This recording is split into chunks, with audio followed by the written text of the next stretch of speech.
ನರೇಗಾ ಬಗ್ಗೆ ನೇರ ಚರ್ಚೆಗೆ ಬರೋದಕ್ಕೆ ಸಿದ್ಧ ಅಂತ ಡಿಸಿಎಂ ಡಿಕೆ ಶಿವಕುಮಾರ್ ಹೇಳಿದ್ದಾರೆ.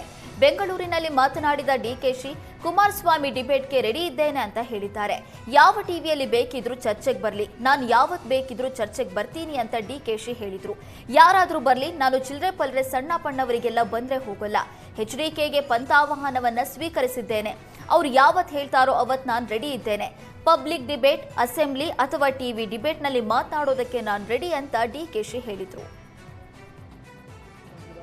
ಅವ್ರದ್ದೆಲ್ಲ ನೋಡಿದ್ದೀರಲ್ಲ, ಬರೀ ಒಂದು ನಿಮ್ಗೆ ಟಿವಿ ಒಂದು ಡೈಲಾಗ್ ಹೊಡೆದು ಸ್ಟೇಟ್ಮೆಂಟ್ ಹೊಡೆದು ಹೋಗೋದು. ಈಗ ಆಯಿತು, ಡಿಬೇಟ್ಗೆ ಟೈಮ್ ಯಾವ ಫಿಕ್ಸ್ ಮಾಡ್ತೀರಾ? ನಾನು ನೋಡಪ್ಪ, ಯಾವಾಗ ಬೇಕಾದ್ರೆ ರೆಡಿ. ನನಗೆ 3 ದಿನ ಟೈಮ್ ಕೊಡಿ ಅಷ್ಟೇ.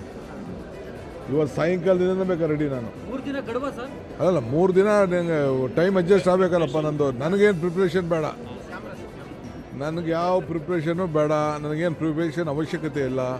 ನರೇಗಾ ಏನು ಅಂತ ಫಿಂಗರ್ ಟಿಪ್ಸಲ್ಲಿ ನನಗಿದೆ. ಅರ್ಥ ಆಯ್ತಾ? ಯಾವ ರೀತಿ ನಮ್ಮ ತಾಲೂಕಲ್ಲಿ ಏನೇನು ಕೆಲಸ ಮಾಡಿದ್ದೀವಿ ಅನ್ನೋದು ಬೇರೆ ದೇಶ ಬೇಡ, ಇಡೀ ದೇಶದಲ್ಲೇ BJP government number 1 taluk Kanakapura ಅಂತೇಳಿ ಪ್ರೈಸ್ ಕೊಟ್ಟಿದ್ದಾರೆ.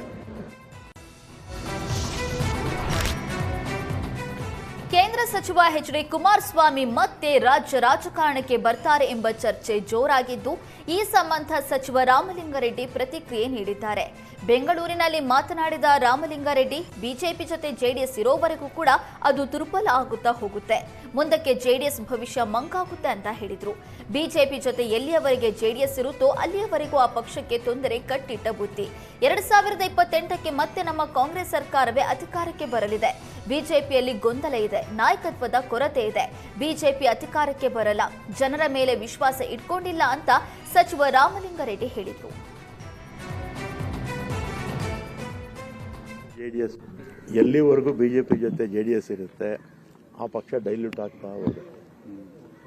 ಅವರು ಹಿಂದೆ ಅವರಿಗೆ ನಮ್ಮ ಹಳೆ ಮೈಸೂರಲ್ಲಿ ವಿಶೇಷವಾಗಿ ಅವ್ರದ್ದೇ ಒಂದು ಫಾಲೋಯಿಂಗ್ ಇತ್ತು, ದೇವೇಗೌಡರಿಗೆ ಮತ್ತು JDS ಪಕ್ಷಕ್ಕೆ.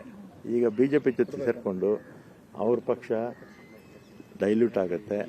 ಎಲ್ಲಿವರೆಗೂ ಅವರು ಬಿಜೆಪಿ ಜೊತೆಲಿರ್ತಾರೆ, ಮುಂದಕ್ಕೆ ಅವ್ರ ಭವಿಷ್ಯ ಮಂಕಾಗುತ್ತೆ. ಇದು ದೇಶದ ರಾಜಕೀಯದಲ್ಲಿ ಯಾರ್ಯಾರು ಬಿಜೆಪಿ ಜೊತೆಲಿದ್ರೋ ಆ ಪಕ್ಷಗಳೆಲ್ಲ ಮುಗಿದೋಯ್ತು. 2028ಕ್ಕೆ ಮತ್ತೆ ನಮ್ಮದೇ ಸರ್ಕಾರ ಬರುತ್ತೆ. ಯಾವ ಗೊಂದಲನೂ ಇದರಲ್ಲ. ಅವರ ಸಂಖ್ಯೆ ಬಿಜೆಪಿ JDS ಈಗಿರೋದಕ್ಕಿಂತಲೂ ಕಡಿಮೆ ಆಗುತ್ತೆ. ಕಾರಣ ಏನಂದರೆ ಅಲ್ಲಿ ನಾಯಕತ್ವದ ಕೊರತೆ ಮತ್ತು ಜನಕ್ಕೆ ಬಿಜೆಪಿ ಬಗ್ಗೆ ವಿಶ್ವಾಸ ಇಲ್ಲ. ವಿಶ್ವಾಸ ಇಲ್ಲದೆ ಇರೋದ್ರಿಂದ ಅವರು ಜನ ಮತ ಹಾಕಲ್ಲ, ಮತ್ತೆ ನಮಗೆ ಹಾಕ್ತಾರೆ. ಎಲ್ಲಿವರೆಗೂ